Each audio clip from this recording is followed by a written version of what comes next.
Welcome to another edition of Speak Up Presents.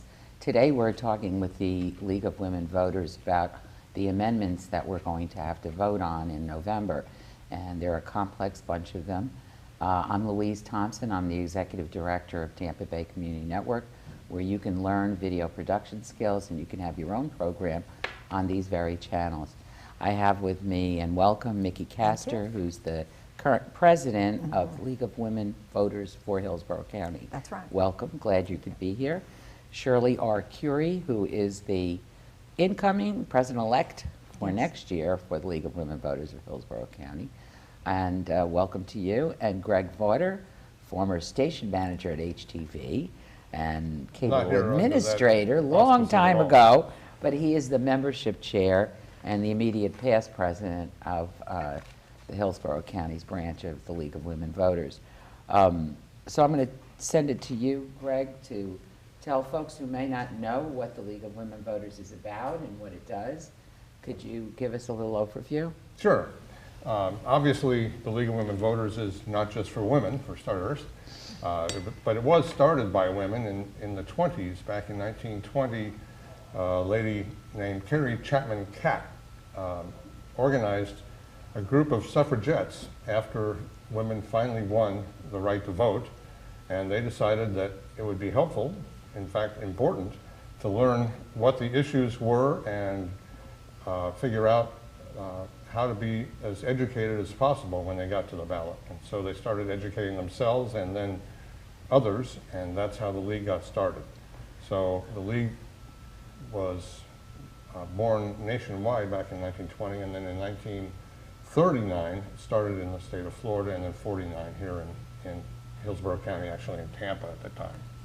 So the organization essentially is about educating the public about their right to vote and encouraging people to vote in an educated way. But it's also, over the years, about studying the issues that are involved, and not only what we vote on, but what our elected officials vote on. So we've taken positions on issues.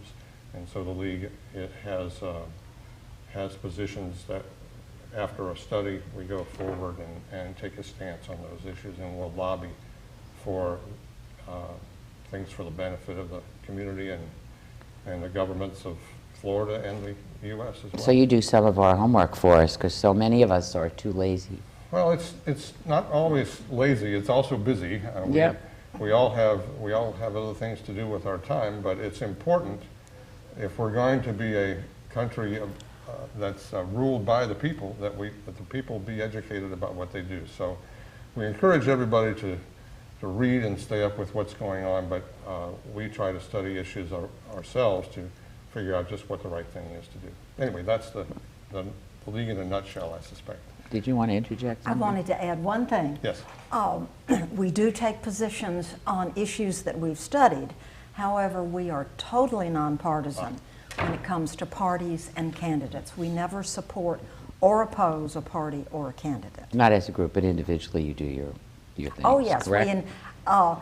you know, we're all interested in politics. That's why we're part of the League. And as president, of course, I can't be active, but members can, and we encourage them to participate in the electoral process. So would you say you have people from both parties in the League? Oh, absolutely. Or not just both, but all kinds of parties, I should put it that way. Before we get into the actual amendments, you put out this wonderful voter guide for folks, and I guess they can get it at bereadytovote.org. They can get with this.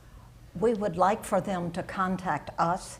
Our website is www.hc for Hillsborough County, LWV, League of Women Voters.org. They can request them, and we will work out a way to get them in the hands of citizens. We want to distribute as widely as possible. Another potential source is all of the libraries in Hillsborough County are cooperating, and they will each have a supply. So if you go to your local library, you can get one there. And they can read about what all these amendments are and other things. So before we get into the amendments, there's something here, Shirley, you're going to address for us on the Retention of judges, we get asked that. Should we retain this judge or not? That's right. Yeah. And Well, I don't know why they don't use the word keep. well, it's the same You know, as. I know it's the same thing, but when you're talking to people who sometimes don't know what different words mean, and you should Right. use the lower 8th grade version, the Reader's Digest version, as we always say. Well, voting to retain is a yes vote on the ballot, and if you want to vote to get that person out of office, then you vote no. Okay. And you're going to talk to me about the importance of this too. Yes, I am. All judges in the state of Florida used to be elected by bipartisan elections, and there were some scandals, I guess, back in the 1960s, which led to a reform movement. And so in 1968, there was a provision placed on the election, and it was passed to amend the Florida Constitution so that at least the Florida Supreme Court justices and the appellate court judges are appointed by the governor through merit selection. That means that a judicial nominating committee serves to screen and determine what candidates are qualified and send a list of qualified candidates to the governor for selection for the position to be filled. So once that occurred, it became another issue about putting those judges that had been appointed actually on the ballot for this retention vote, and that's called merit retention. Just like the governor's appointing the judges is called merit selection, then this is called merit retention. And in 1976, merit retention was added to the Constitution. So each appointed justice or judge, appellate judge, goes on the ballot every 6 years. They are first on the ballot within 1 to 2 years of their appointment, and then every 6 years thereafter. And you get to either vote yes to retain or no not to retain. Now, this year, there are 3 of the 7 Supreme Court justices on the ballot, and there are 15 of 61 appellate judges on the ballot up for vote this year. Now, with the Supreme Court justices, the whole state will vote on them. With regard to the appellate court judges, we vote on the ones in our district. We are the 2nd District Court of Appeals, and we have 4 judges' names on the ballot for our area. There's 14 counties in the southwest of Florida that are in the 2nd DCA. And so we all vote on those 4 judges.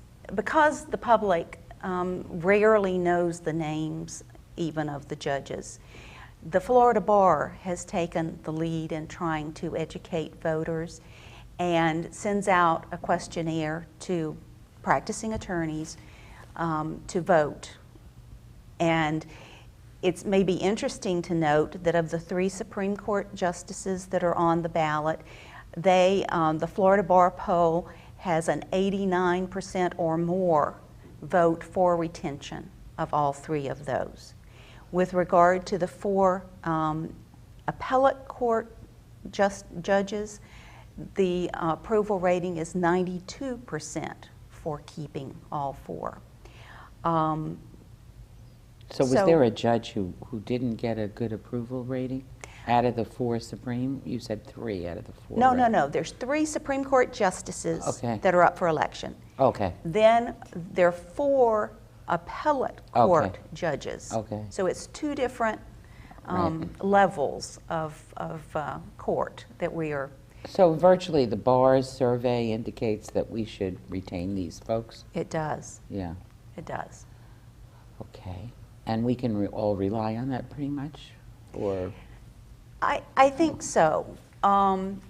besides the issue about retaining justices or judges, as the case may be, is really not how they vote on any particular issue. That's not a good basis for keeping or not keeping them, because they're applying the law. And if you don't like the law, then you should go to the legislature and get the legislature to change the law, not change the judge or They're justice. being evaluated on their fairness. That's right. They're being and- evaluated on their fairness, and as long as there's no scandal, no indication of bias or partisanship or whatever, then they should be retained. Okay. There is a separate process, right, to determine if a judge needs to be removed for cause. That's correct.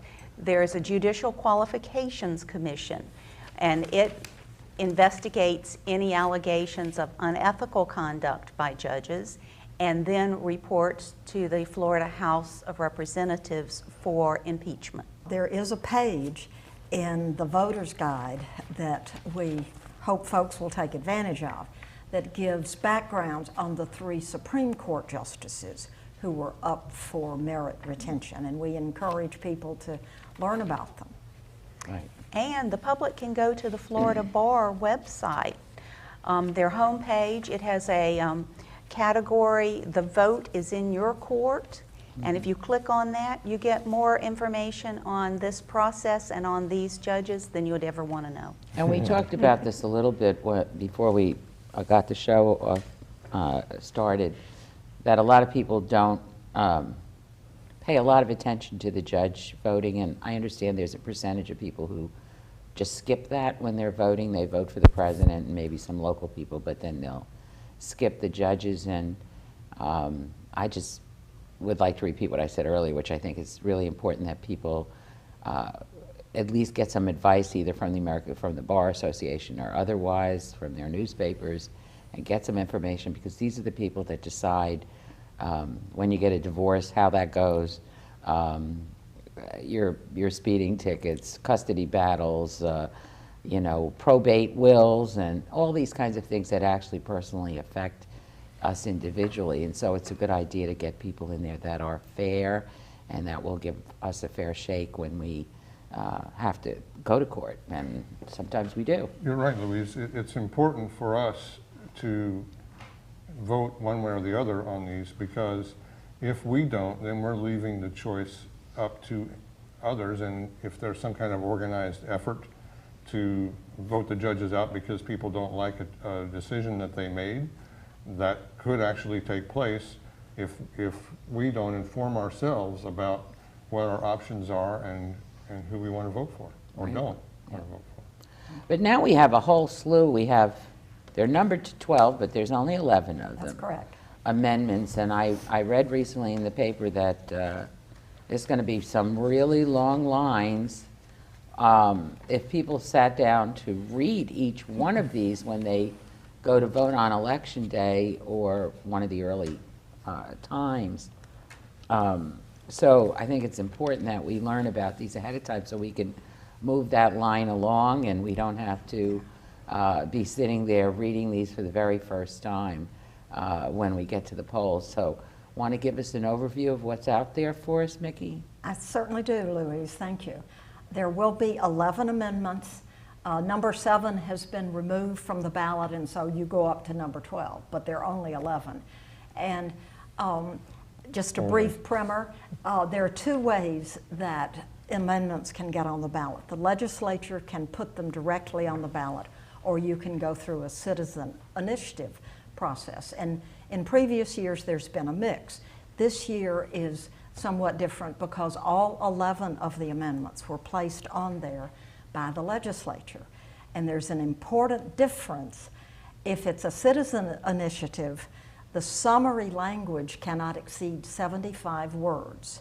And there have been cases in the past of them being thrown off by the Supreme Court because they violated that requirement. The legislative amendments are not under that kind of constraint.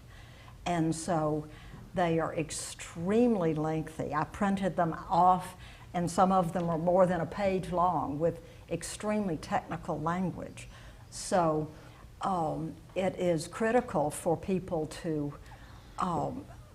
do their homework ahead of time and remember that there are 3 ways to vote. You can vote by mail in the comfort and length of time you need to spend of your own home. You can vote at early voting, and then you can vote on election day. And so, and even if you choose to wait until election day, you can fill out the sample ballot that the supervisor of elections will send to every registered voter. You can fill it out, and it's legal for you to take it into the poll with you.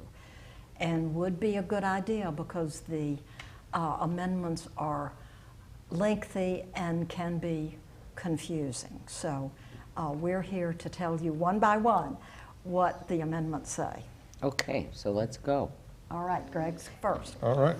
Our first amendment is entitled Healthcare Services.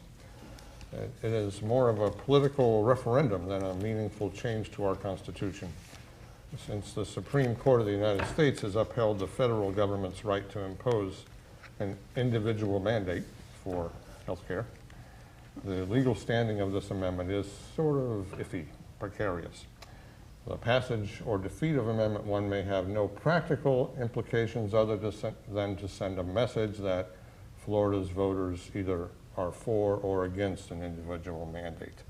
So it's kind of a, this is what we wish sort of. This is all about the amendment. Affordable Health Care Act.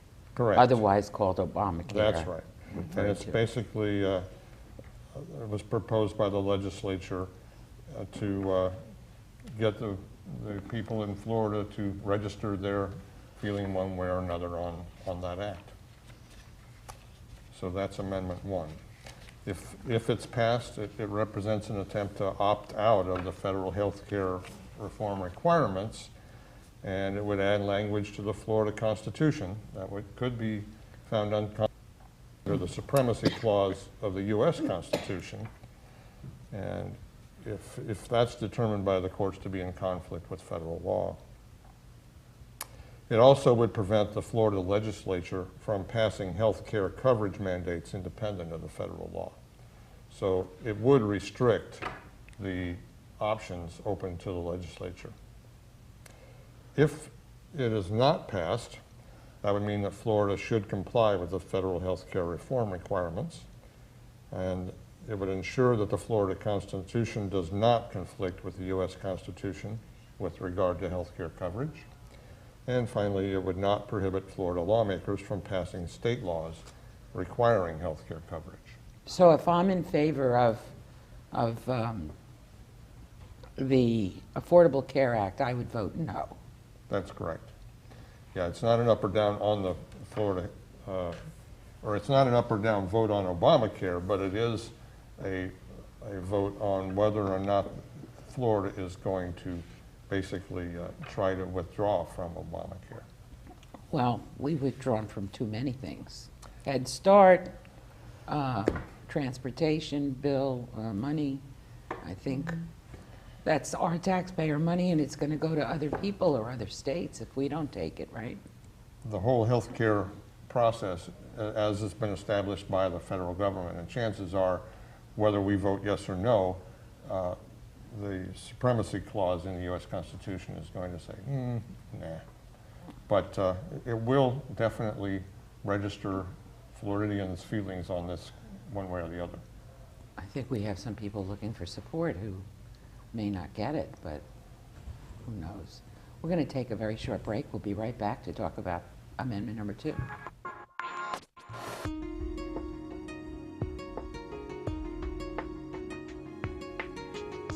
Welcome back to Speak Up Presents. We're talking today with representatives of the League of Women Voters in Hillsborough County, and they're giving us a rundown of the 11 amendments that we're going to be voting on in November. So pay close attention. It might sound boring a little bit, but you're going to decide the direction we're going in, and it's very important that you use your voice.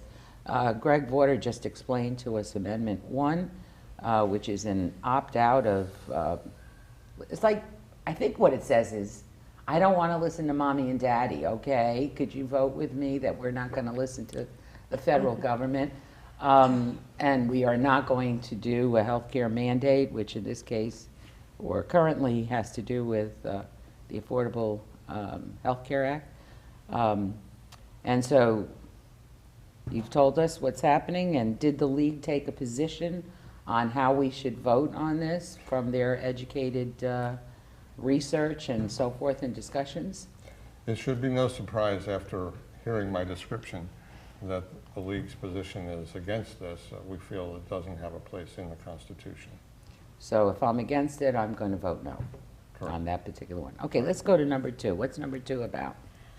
Number 2 is one of the 4 amendments that deal with tax exemptions for specific groups.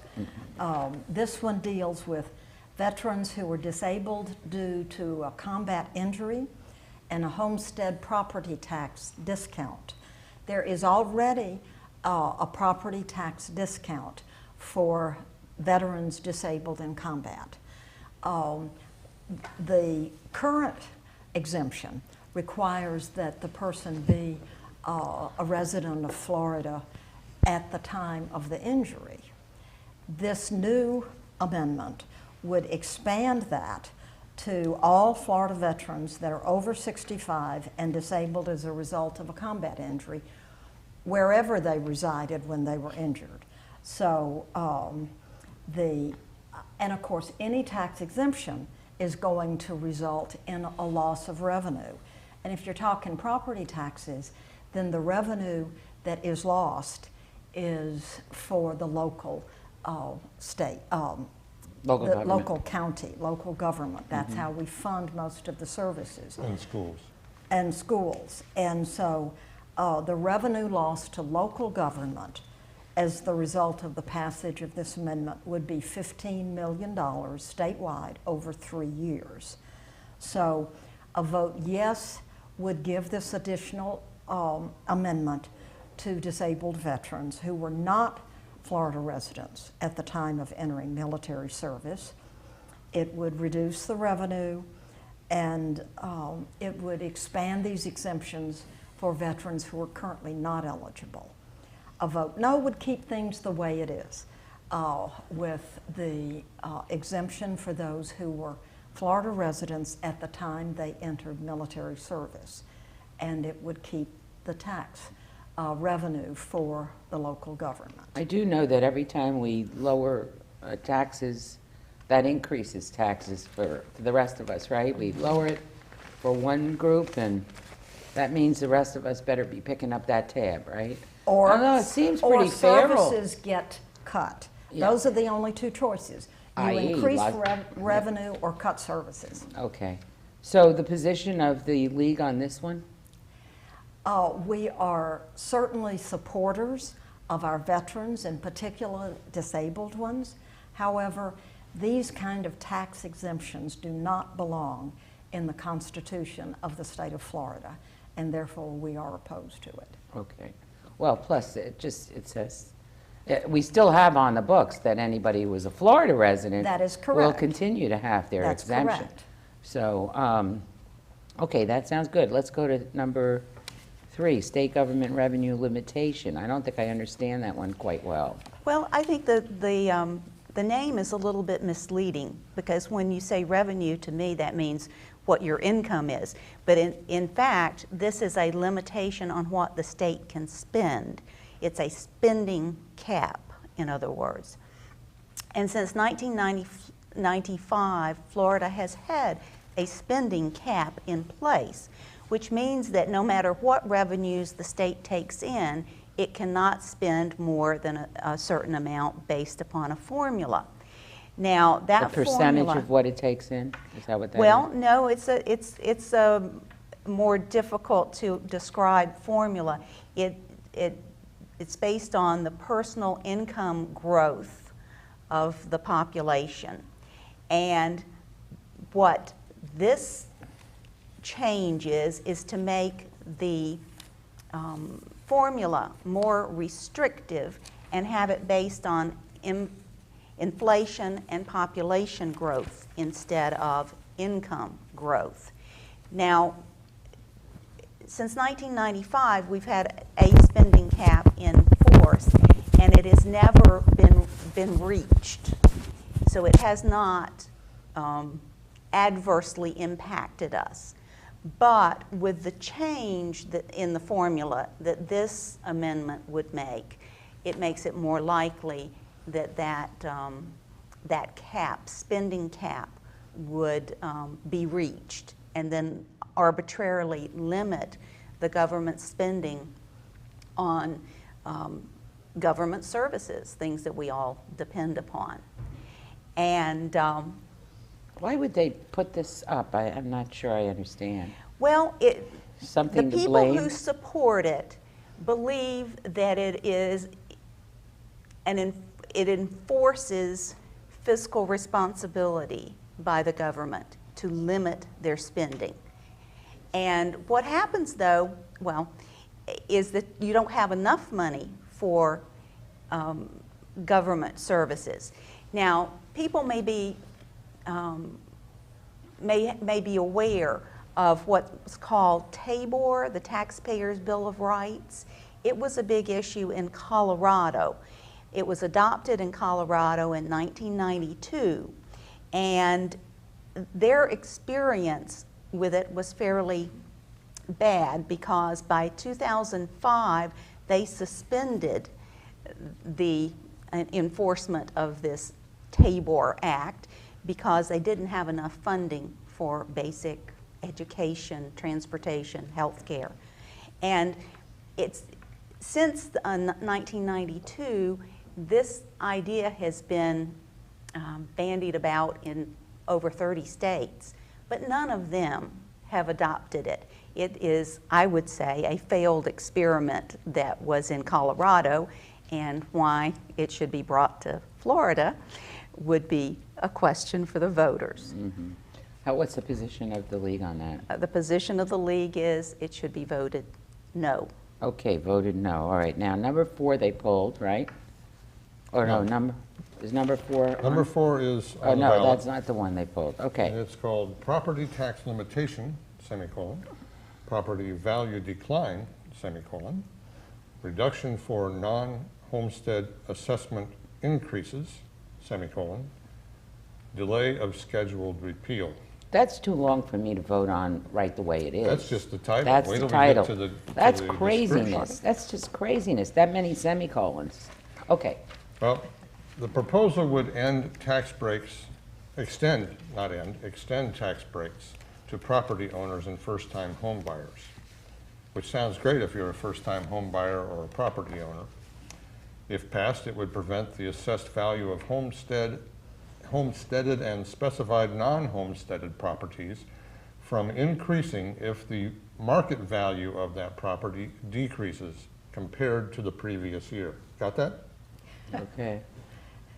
This would allow the legislature to eliminate a provision in the current law known as recapture, which can cause the taxable value of a property to rise even if its market value drops. Now, secondly, it will reduce, this is that property value decline, reduce from 10% to 5% the cap on annual increases in the assessments of specified non-homesteaded properties such as residential rental property, seasonal homes, and commercial Didn't we just property. get that 10% cap just a couple of years ago? Well, this would bring it down to 5. 5%. 10 was a happy camping day. Okay. Third is authorize a homestead exemption to first-time home buyers or to buyers who have not owned property during the previous 3 years or longer. The exemption would phase out over 5 years and be equal to 50% of the market value of the property, but not greater than the median market value of all homesteaded properties in the county where the property is located. Your eyes crossed yet? Yes. There's one more. Okay. Delay until 2013 the scheduled repeal of assessment caps on certain types of non-homesteaded properties. Proponents say the tax breaks will stimulate the housing and commercial real estate markets. They also say it will help property owners in a down economy. Critics say the proposal will hurt cash-strapped school districts, cities, and counties already forced to cut services. Total tax revenue losses to local governments and schools over a 3-year period are estimated at nearly $1 billion for the state of Florida. So if Amendment 4 is passed, it would reduce local government revenue by cutting in half the taxable rate on non-homestead property, such as commercial income properties and second homes. It would reduce local government revenue by prohibiting increases in the assessed value of homestead property and certain non-homesteaded property in a year where the market value of the property decreases. And it would reduce local government revenue by extending an additional homestead tax exemption to some first-time homeowners. A vote no would maintain existing property tax exemptions. It would prevent schools and local governments from losing that $1 billion in property tax revenue over 3 years, that's throughout the state, and not place a limitation on local government revenue in the Florida Constitution, where it would be difficult to modify or remove. And that's why the League has taken the position of no on Amendment 4. No on that. Okay, go to 5. Who's going to do I'm doing number 5. 5, state courts? Yes, and this is one of those examples. What you will see on your ballot is this much. So what I'm doing is condensing it. But essentially, it would add a requirement that a Florida Supreme Court justice must be confirmed by the Senate after appointment by the governor. It would also authorize the repeal of a court rule by a simple majority of each house of the legislature rather than a 2/3 vote as is currently required.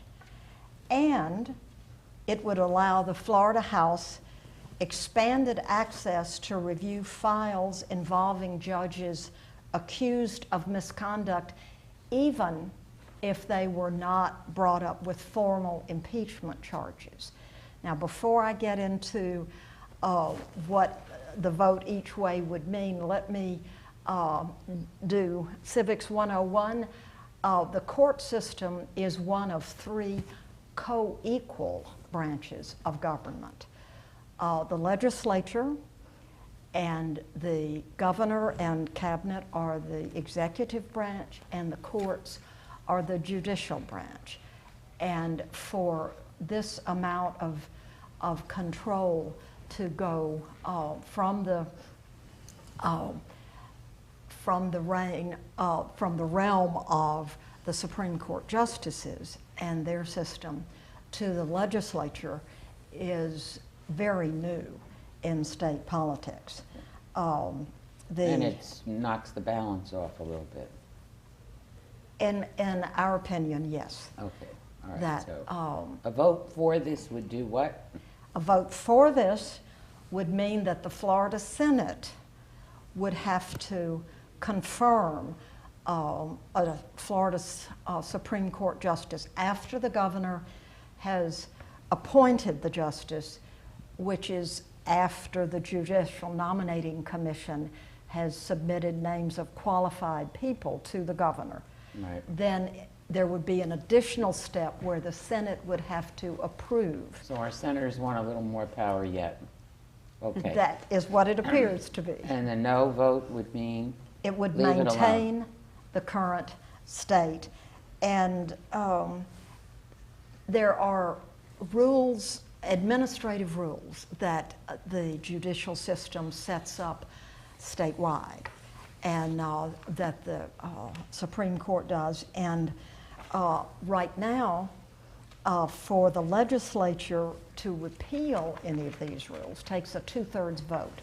This amendment would change it to a simple majority. And then there is the really tricky, potentially tricky part where the files of justices or judges under review would become open. Whether they whether there were enough in the charges to merit proceeding with charges against them or not, it would become open, and that would have a very chilling effect on the court system. So the position of the league? Is no. Vote no on that one. Yes. Okay. Now we're going to, which one, number 6? 6. Who's taking prohibition on public funding of abortions? That's mine. This basically would restate in the Florida Constitution what is already current federal and state law that prohibits public funds from being used for an abortion, with limited exceptions, or health insurance coverage for abortion.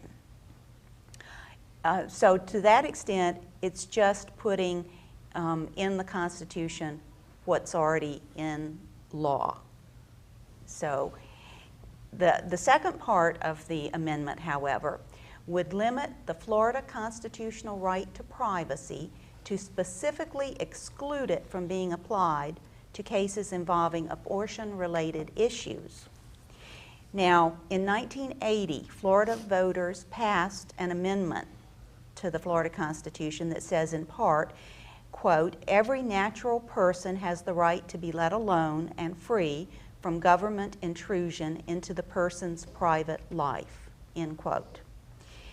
So this would say, never mind that right to privacy with regard to abortion-related issues, it's not, that right to privacy is not going to protect you. We're going to make a list of everybody that wants an abortion. Is that what we're doing? Publish it in the local paper? I don't know what the But they repercussions could, under, would be. if that passed. Well, that might Right. be a repercussion. So, if you vote yes on the amendment, you would say that the constitutional right to privacy in Florida is not applicable to abortion-related issues. It would allow more restrictive abortion laws to be found constitutional by Florida courts. And then it would restate what is currently Florida and federal law that prohibits public funds from being used for abortion or health insurance coverage of abortion. A vote no on the amendment would continue to allow the Florida constitutional right to privacy to include abortion-related issues, continue to extend Florida's constitutional right to privacy to any future attempts to restrict abortion by law, and not place language in the Florida Constitution that prohibits public funding of abortion, where, again, it's already law, but putting it in the Constitution makes it difficult to modify or remove if that should prove to be the best avenue. So from the League of Women Voters' point of view, again, it's a no vote recommended on Amendment 6. And I think anybody who has a belief in our right to privacy, medical laws don't allow all this either. I mean, would vote no against that. I mean, certainly, it just looks like another one of those attacks on women we've been seeing so frequently of late, which I don't understand, because all these people have mothers. I really don't. Somewhere or another, I just don't get it. But anyway, maybe they're mad at them. I have no idea. Right. All right, so let's go to number 8, which I think is euphemistically called religious freedom.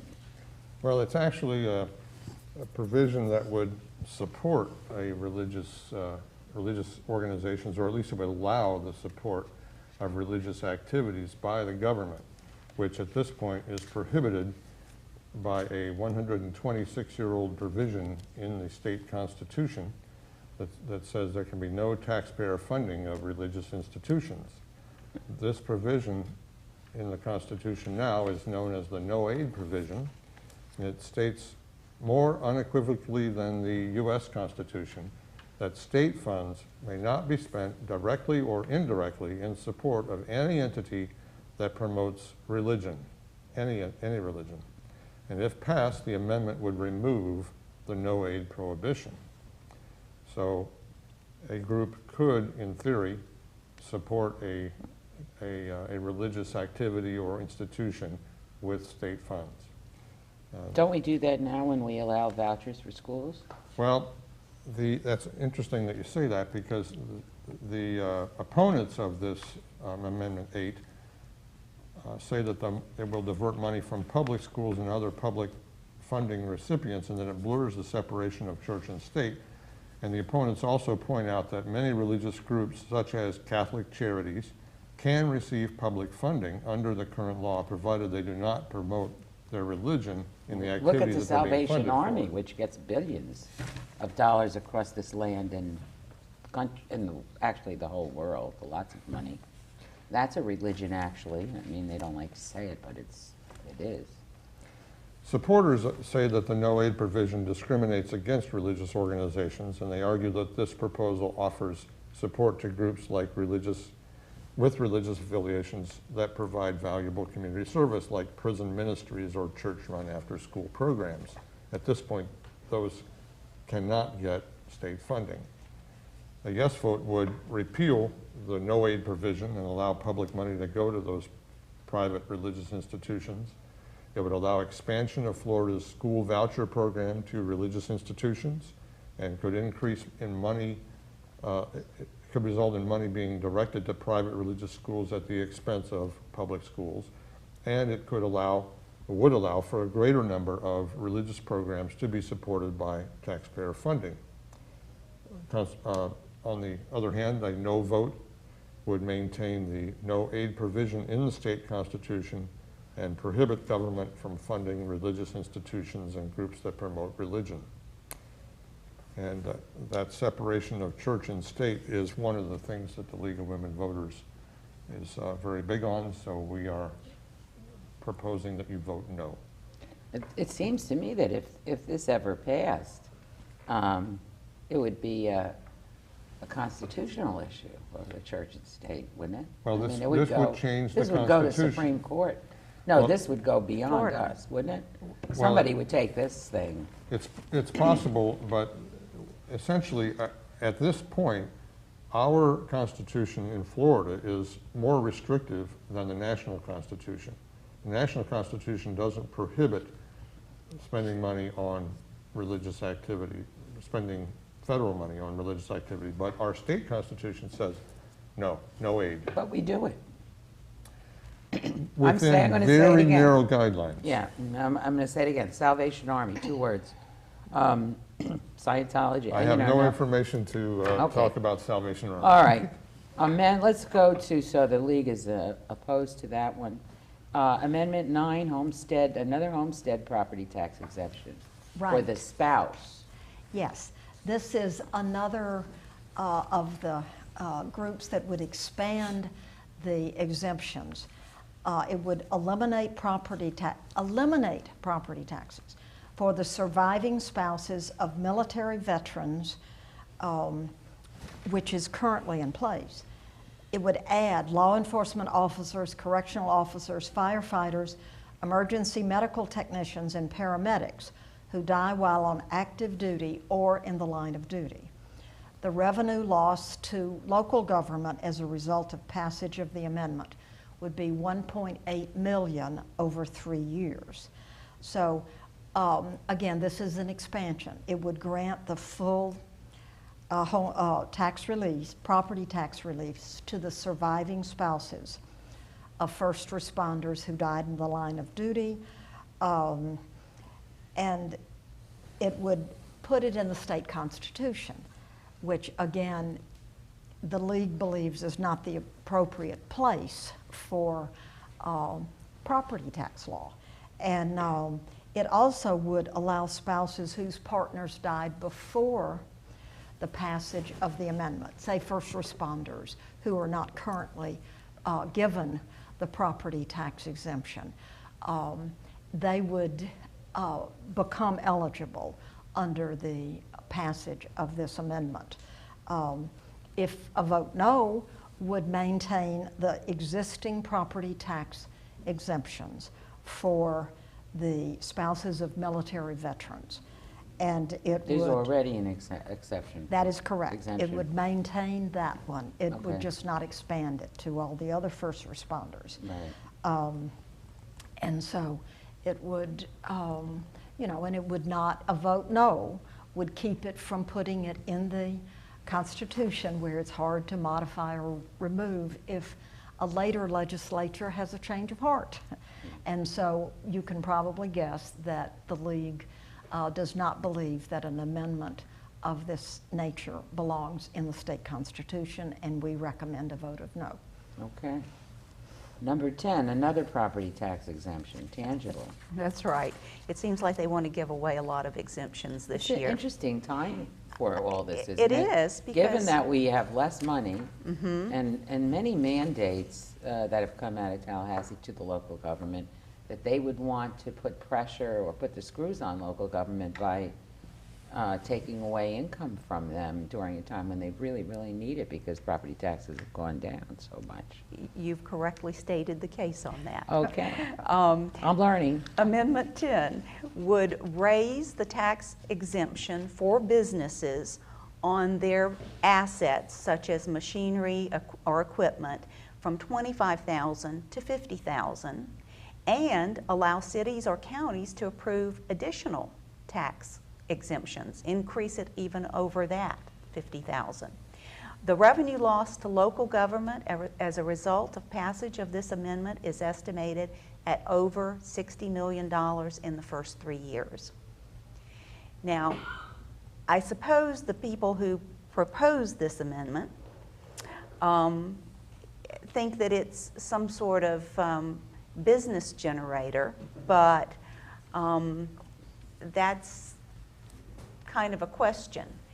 It would double the tax exemption on tangible personal property for these businesses, so they're going to be paying a lot less, allow cities and counties to grant additional tangible personal property exemptions, and it would reduce local tax revenues by an estimate in larger than $60 million a year over the first 3 years. Does anybody know the difference between a $25,000 exemption and a 50 on average? Well, I don't know. What is it, $10 or something? I don't know. $100? $1,000? Because what All we have is the aggregate, the 60 million figure you have for that 3 amount, years. so I got to think this is probably less than $100 that a business shouldn't have to pay. And it owns all this stuff, so it's just paying a tangible tax on that. Right. It just And- looks like some kind of pandering to the some business. vote I'm for business. And as you've pointed out before, every time there is an exemption, a give me to one group, it means the rest of us have to Right. pick up the slack. Yeah, like we So- all loved that that state of Florida has homestead exemptions, and and also the cap on how much our taxes could increase every year. But whoever voted that in, I'm thankful for it. What it did to the other people, was make their tax. It's just not fair in a way. I'm sitting in my house. I bought a house 2 doors down from me, hoping that one of my children could be convinced to move back with that first grandchild. He wasn't, so now it's a rental property. 2 houses, one house apart on the same street. And this one was double the tax as my own because it had turned over a few times. It just seems totally, completely unfair that I'm on the same block with virtually the same size house, and those people, which turned out to be me when I bought the house, were paying twice as much in property tax as I was. And why? Because I was getting a discount. Right. And now to give more discounts is just to increase, I think that decreases the opportunity for people to come into town and to be attracted to Florida, which is our primary motive. Then let's talk Okay. about Amendment 11. Additional homestead exemption. Low-income seniors who maintain long-term residency on property equal to assessed value. This authorizes cities and counties to grant full homestead property tax relief to low-income seniors who have lived in their home for at least 25 years. In short, it would eliminate the entire property tax bill for qualified seniors. Homeowners who meet the following requirements would be eligible. Age 65 and older, have a household income of less than $27,030, own a home with a market value of less than $250,000, and have lived in the home for at least 25 years. City councils and county commissions must pass the exemption by a supermajority vote before the full exemption can be offered. The state estimates that the tax revenues local governments would lose if the amendment passed, and if every city and county in the state were to approve the exemption, would be combined to $18.5 million over the first 2 years it was offered. So this Amendment 11 would authorize cities and counties to grant a full exemption to It certain sounds like low-income any seniors. person who's on Social Security, who's lived in their house 25 years, will get this. If the house is not Because too expensive. nobody right, makes more than $27,000 on Social Security, That's right. right? Right. And I there's mean, the does im- Social Security give out more money than that? I don't think so. So the reduced tax revenue would impact local governments and schools across the state to the tune of $18.5 million. So we're not for in that. 2 years. Are we for it? So the league is not for that. The league Okay. suggests you vote no on both 10 and 11. All right, let's do 12. We've got a few minutes left of our program. You'll be Let's move on. delighted to know this one is not about taxes. Okay. This deals with the appointment of the student body president to the Board of Governors of the state university system. Currently, there is a Florida Student Association, and the president of that association is the student representative to the Florida Board of Governors. However, one of the 11 state universities does not participate in this system. And so the legislature thought it was important for all 11, soon to be 12, but all 11 of the state universities participate. So what they're proposing is to create a new council of student body presidents from which the student representative to the Board of Governors would be selected. That, of course, would then require them to remove the Florida Student Association president from the Board of Governors. And it would require that all of the state university, the student body president from that university must participate in this newly created council. And so What have they got against this association that they're kicking out?